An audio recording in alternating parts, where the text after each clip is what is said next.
Ihr wollt wissen, wie man beim VW Passat B6 das Kühlerwasser nachfüllt, beziehungsweise wie man überhaupt prüft, ob der Kühlwasserstand zu niedrig ist.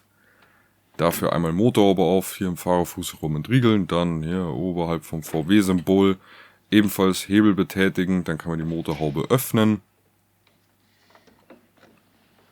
Und dann sieht man hier Motorraum an der linken, also hier zeige ich nochmal, wie das funktioniert mit dem Hebel. Und jetzt im Motorraum sieht man an der linken Seite den Kühlwasserbehälter. Der ist hier, da kann man einmal mit der Handy-Taschenlampe oder ich mit einer richtigen Taschenlampe reinleuchten. Dann sieht man hier einen Min-Strich, oberhalb ist der Max-Strich. In meinem Fall sieht man hier, wäre der Stand sichtbar, also der rote Kühlwasserstand unterhalb vom Min. Das heißt hier einmal Deckel auf.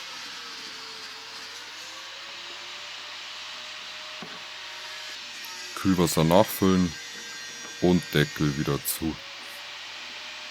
Genau, wie man Kühlwasser mischt, steht normalerweise immer auf kühler Frostschutzkonzentrat hinten drauf.